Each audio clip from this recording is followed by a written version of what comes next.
Hello, guys! Olá, pessoal, tudo bem com vocês? Conosco está tudo bem, esperamos o mesmo desse lado. Cá estamos nós para mais um react e hoje iremos reagir a 10 itens que só existem nas casas brasileiras. Então, para você que é novo no canal, meu nome é Américo e nós somos o Casal Escrimia. Não esqueça de inscrever-se, colocar o like e compartilhar para que a família continue crescendo. Então, let's go ao vídeo. Eu duvido que você não tinha esses itens aí na sua casa. Existem coisas que são típicas das casas brasileiras, que ou você tinha na sua casa, ou tinha na casa dos seus pais, ou até mesmo na casa dos seus avós. Se bobear, você tem até hoje. Seja aí pela nostalgia, ou até mesmo itens que estão enraizados na nossa cultura mesmo. Por isso que hoje nós vamos falar de 10 itens típicos de casas brasileiras aqui. Ih, eu não devo ter nada dessas coisas na minha casa aqui. Não tem nada a ver com decoração fora de moda, decoração brega, nada disso. São itens que com certeza você conhece e alguns até têm um espacinho aí no seu coração. E nós vamos ver isso no vídeo de hoje. Fala pessoal, tudo bom? Existem itens na decoração que são tão típicos assim de casas brasileiras que tem gente que não consegue nem viver mais sem essas coisas. Seja pela alegria de você lembrar de uma coisa da época da sua infância, que tinha na casa dos seus pais, dos seus avós. E tem itens que até hoje são muito utilizados. Seja pela eficiência, seja por um valor afetivo. E depois me contem nos comentários qual desses aqui você já teve ou você ainda tem aí na sua casa, tá bom? E por favor, não esquece de deixar aquele joinha, aquele like não, e de se inscrever no canal e ativar o sininho para você não perder os próximos vídeos. Vamos para o primeiro item aqui, que é muito comum aí nas casas brasileiras, são aqueles pisos de caquinho, sabe? Com aqueles fragmentozinhos ali que são colados. Esse aqui tem até hoje lá na casa dos meus pais. É comum você ver isso aí em casas mais antigas, principalmente ali no quintal, numa calçada, mas tem muitas pessoas que também colocam em espaços internos. Essa forma de utilizar os pisos surgiu lá entre os anos 40 e anos 60, tá? Começou, na verdade, com uma ideia de você economizar, de reaproveitar material com sobras de peças assim que quebravam na fabricação mesmo. Com o tempo, as próprias fábricas já comercializavam isso daí e vendiam essas pecinhas quebradas que seriam descartadas. E aí muitas pessoas utilizavam ali com cores diferentes, criavam mosaicos, desenhos, com uma pegada bem artesanal. Ou seja, aquilo que era uma sobra de casas mais simples, inclusive virou uma tendência lá de decoração, até casas luxuosas utilizavam isso daí. É um movimento até muito parecido com o que acontece com cimento queimado hoje em dia. Para falar a verdade, essa técnica de utilizar um monte de caquinhos ali, isso é muito comum em outros países. Por exemplo, lá na Espanha, em Barcelona, vários locais turísticos assim, bem famosos mesmo, você consegue ver esses caquinhos em várias coisas, seja na parede, no piso, em obras de arte. Essa técnica se chama trincades. Eu só imagino a luta que deve ser pra ficar limpando esse rejuntezinho em volta desses pisos aí. Pode ser mais trabalhoso aí na hora da limpeza sim, tá? Só que mais ou menos aí nos anos de 2010, essa tendência meio que retornou e muitas pessoas utilizaram esse elemento mais uma vez nas suas casas, seja com peças pequenininhas ou peças maiores, já que o estilo retrô ganhou um pouco mais de destaque mesmo. Até hoje nós temos muito disso daí, de um retrô mais afetivo, misturado até com minimalista. Mas se você quer muito utilizar na sua casa, você pode utilizar numa decoração mais retrô, numa decoração mediterrânea, até mesmo com cores mais neutras assim, sabe? Numa decoração rústica pode funcionar muito bem. Eu vejo até um movimento parecido com isso daí para os pisos orgânicos, que são uma tendência de decoração hoje em dia. Mas sim, tem essa questão da limpeza que você tem que tomar um pouquinho de cuidado, tá? Segundo item muito... Até hoje podemos ver, mas nós cá em Moçambique usa-se mais para os pátios, né? Usa-se mais para os pátios ou do portão da entrada do carro até a garagem, é que costuma se pôr até nos dias de hoje. Mesmo nas casas de banho, né? Nós temos aquelas casas de banho de fora, né? Não é aquelas que colamos logo com a casa, não. Mas aquela que fica lá externa para visitas e tudo mais, até para sair de casa quando a de dentro está ocupada. Nós usamos também lá, mas também como nesse pensamento de pronto, eu coloquei tijoleiras na minha casa, restou, então deixa eu fazer esses apliques aqui para só reutilizar, né? Não deixar assim ficar. Então, é uma coisa que usamos muito, muito, assim como o chão queimado, né? Muitas casas usam essa técnica de chão queimado. Pode ser até por não ter condições de colocar lá as tijoleiras, mas outras também gostam daquele aspecto que dá o chão queimado, né? Muito típico de casas brasileiras é a utilização do filtro de barro. E esse daí é um clássico, né, pessoal? Não, na minha casa não tinha isso não é do meu tempo, eu sou jovem. Sei, não se faz de difícil não, jovem gafanhoto. Esse é um modelo de filtragem, pessoal, extremamente eficiente, tá? A eficácia desse filtro, pra falar a verdade, ele é comprovado em pesquisas até internacionais, que classificam como um dos sistemas de purificação de água assim, mais eficientes do mundo, mantendo muito aí a sua relevância, mesmo com o avanço de várias outras tecnologias aí bem mais modernas. E o filtro de barro, como você conhece aí, ele é uma invenção brasileira, só que na verdade ele é uma mistura de várias influências. Nós temos influências indígenas, né, da utilização do barro ali, da argila como armazenamento de água. Também tem heranças da Europa, de Portugal e até de outros imigrantes que também utilizavam aí outros recipientes para guardar água. Misturando isso aí, foi criado o filtro de barro, que sim, é uma coisa criada aqui no Brasil. Na verdade, nós tínhamos ali a tecnologia das velas cerâmicas. Esse é um material poroso que era base, né, para você conseguir uma filtragem de água. Essa técnica, ela já existia na Europa, só que a grande sacada realmente foi combinar essa vela aí com os potes de argila e essa fabricação local. Com aquela peça que você conhece, né, que tem a parte de cima e a parte de baixo, onde a parte de cima, onde você tinha água bruta, e a parte inferior, onde você tinha água filtrada. E essa vela, ela ficava ali no meio. Essa criação aí, dessa junção de tudo, é uma criação brasileira. E ela é tão eficiente que ela não só filtra a água, mas ela também mantém uma boa temperatura, mesmo em regiões mais quentes do Brasil. Isso tudo graças às propriedades térmicas da argila, que é feito, né, esse material. E se você quiser, você pode utilizar o filtro de barro até hoje em dia na decoração, que pode ficar muito legal. Seja uma decoração mais rústica, que fica muito bonito, uma decoração boho, um estilo farmhouse, que está muito em alta hoje em dia, o próprio minimalismo afetivo também, que abraça um pouco aí do retrô, o estilo mediterrâneo também funciona bastante, dá até para você pintar esse filtro para mudar um pouco a cara dele se você quiser. Só tem que utilizar tintas que sejam atóxicas e à base de água, para você não afetar ali nem o material e nem afetar a qualidade da água que está lá dentro. Tem pessoas que também utilizam esse filtro como só um elemento decorativo, para trazer um pouco ali mais de aconchego, de acolhimento, ou até mesmo um item mais antigo assim, para dentro de uma decoração mais atual. Terceiro item aqui. Este vaso brasileiros, eles sofisticaram, porque para nós não colocávamos o filtro. O que fazias? Fazia-se o pote de barro, então procurava-se o local mais fresco do quintal da casa. Enterrava-se aquele pote com água, de modo a gelar aquela água, né? Não, nos tempos, não agora, porque agora as coisas já estão modernizadas. Então, aquela água ali ficava sempre fresca, não com filtro, nem colocávamos dentro da casa, né? Mas num canto, com sombra, com uma temperatura fresca, então a água saía lá super fresca e consumíamos. Só que acho que a nossa desvantagem estava no fato de não podermos fazer aquelas embelezadas nele, né? Era só um simples balo que colocavas e enteravas. Agora, onde é que está a vantagem dos brasileiros tendo esse pote de barro, sei lá se é pote ou que de barro, é o fato de poderem fazer a decoração dele, né? Para poder ali colocar de uma forma mais bonita dentro da sua casa e tudo mais. Então, é uma coisa boa, né? Para quem gosta de decorar e fazer coisas diferentes dentro da sua casa, eu acho que é uma boa aposta. Muito comum nas casas brasileiras e são muito comuns até hoje. É o famoso cobogó. E você também sabia que o cobogó ele foi criado aqui no Brasil? Isso mesmo, ele foi inspirado no muxarabe, que é um elemento da arquitetura árabe que trazia... É o que? Bochoró, bochocó, sei lá, espera.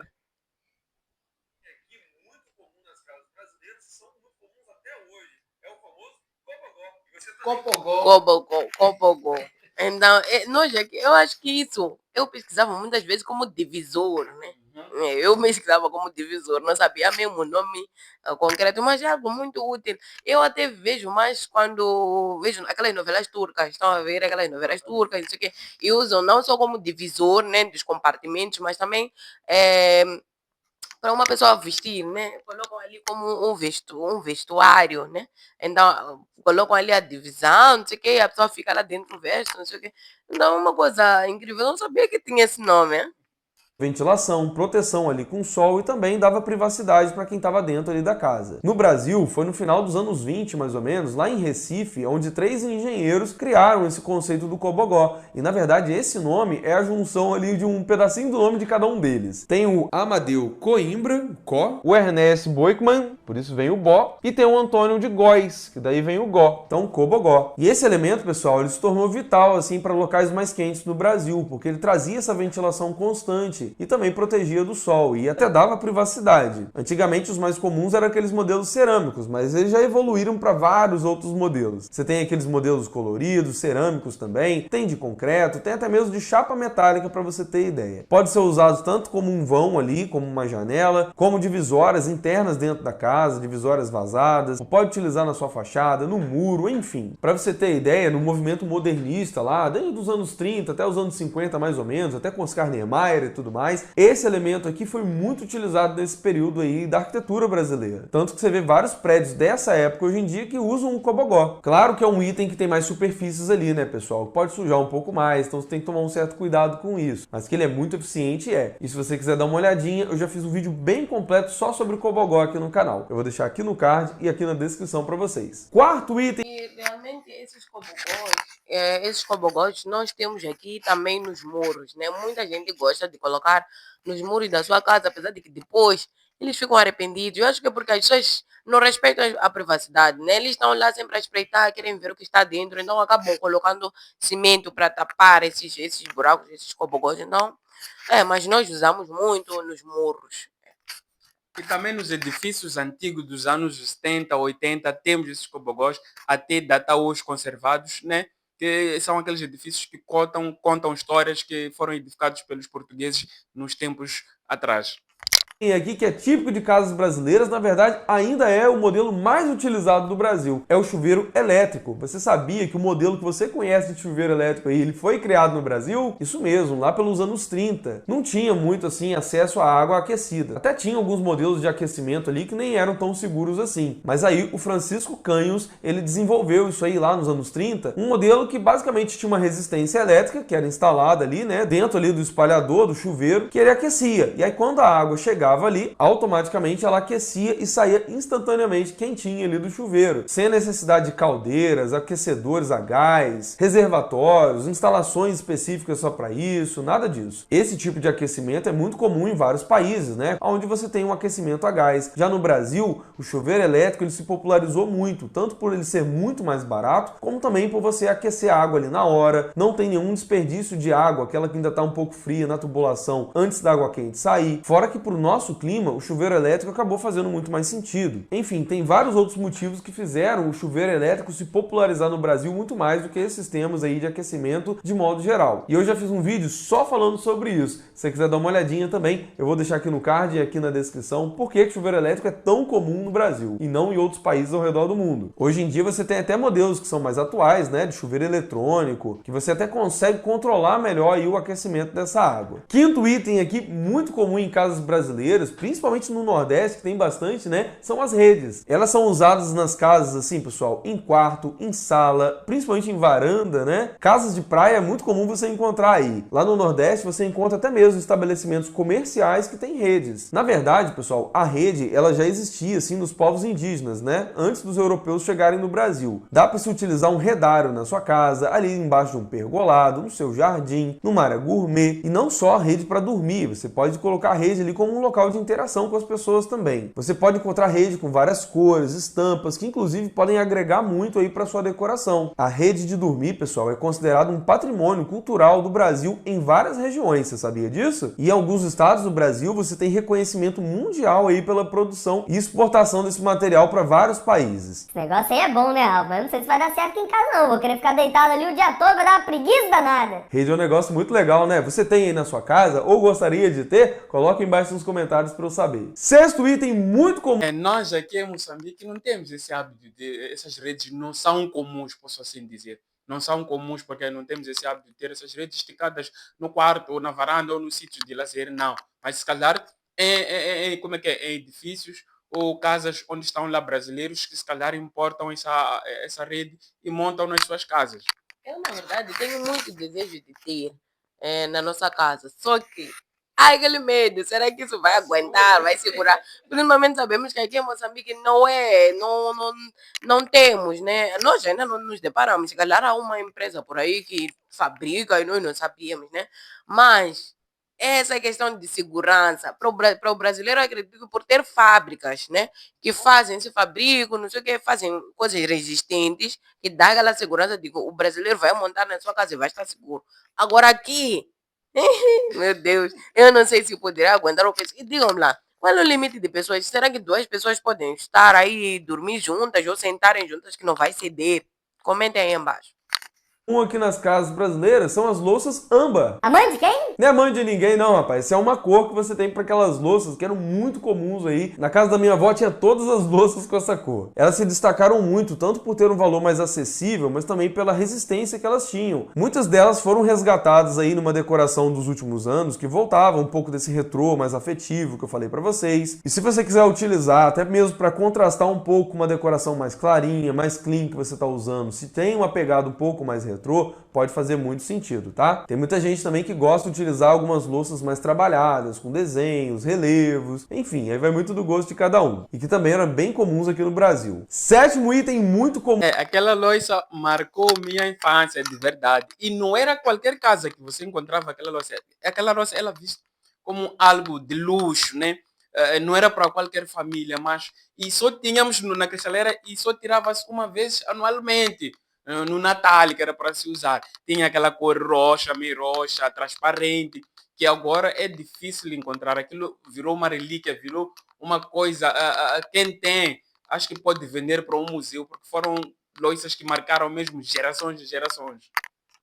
Nas casas brasileiras eram aqueles nichos de cerâmica que ficavam ali dentro da parede, tanto para colocar sabonete como também para botar papel higiênico. Hoje em dia os nichos estão cada vez maiores, né? E até mesmo papel higiênico, ou você tem ali um papeleiro que fica para fora, ou até mesmo embutido na marcenaria. Mas antigamente esses nichozinhos cerâmicos aí, eles eram muito comuns. Inclusive era comum você ter essa cor combinando com as outras louças que você tinha por ali, seja do vaso ou até mesmo com o bidê. Meu pai do céu, nem me lembro desse troço não. Tinha sim. Inclusive os lavatórios, assim, geralmente tinham cores, né? E uma coisa que era muito comum é você encontrar vaso, bidê, tudo isso aí numa cor marrom. Quem lembra disso? Que isso, gente? O que esse povo tinha na cabeça? Oitavo item muito comum nas casas brasileiras era aquelas roupinhas que o pessoal botava em tudo quanto era coisa ali dentro das casas. Você tinha roupinha dessa aí, era colocada em cima do botijão de gás, o pessoal colocava ali em cima do filtro da água, em potes, vasinhos de modo geral, até em vaso sanitário, pra você ter ideia. As pessoas tinham tanta mania de botar roupinha nas coisas que eu lembro que até o computador, né? Quando a gente conseguia comprar um computador, as pessoas botavam capinha e tudo pra proteger da poeira. É um negócio tão difícil de ter que eu acho que quando conseguia, a pessoa queria cuidar com todo amor e carinho, né? Quando teve lá em casa, meu pai até brigava assim: quem usou o computador por último e não botou a capinha aqui? Que absurdo, velho. Tá certíssimo ele, pá, poeirada danada? Nono item. Realmente o assunto das capas era algo do crochê, né? Era algo que batia, bombava na altura. Eu recordo que mesmo aqui em casa, tinha muito tempo. Tínhamos ali, colocavam ali naquela mesa, colocavam em cima da TV, que antes era corcunda, né? Não esses plasmas que nós temos. Colocavam aí nos sofás, então ficava uma coisa muito chique. Só não chegamos na fase de colocar na casa de banho, né? Mas eu acredito que hoje há, sim, pessoas que colocam, mas já em forma de tapetes ali, bem bonitinho, sem ser crochê. Então continua sendo chique, moderno. Que muito comum nas casas brasileiras tem a ver com os revestimentos. Nós encontrávamos muitos azulejos, assim, revestimentos cerâmicos, tanto para banheiro como para cozinha, com desenhos e até alguns relevos ali, uma coisa mais floral. Tinha também os listelos, né? Aquelas peças mais horizontais, também cerâmicas, o pessoal colocava no meio da parede. Hoje em dia, realmente, essas coisas perderam muito espaço, né? As pessoas utilizam ali um revestimento de uma cor só, ou até mesmo que simulam algum material específico, como uma madeira, um cimento queimado, um aço, alguma coisa assim, mas sem esses desenhos estampados. Tanto que muita gente que tem esses azulejos que não pode demolir nem nada, acaba pintando, né? Utilizando ali uma tinta epóxi. Eu já fiz vídeo sobre tinta epóxi aqui, como é que você pode fazer aí na sua casa. Se você quiser dar uma olhadinha, eu vou deixar aqui no card e aqui na descrição, tá bom? Décimo item aqui muito comum. Essas tijoleiras que vêm com desenhos, eu até hoje, em casa dos meus avós, ainda existe lá, colocado na cozinha, na casa de banho, ainda existe. Também são tijoleiras que marcaram gerações e eram vistos como casas de banho, cozinhas de luxo. Bastava ter aquelas tijoleiras ou aquela cerâmica, como chamam os brasileiros, com desenhos ali numa parte. Aquilo tornava a cozinha muito chique e era de luxo mesmo.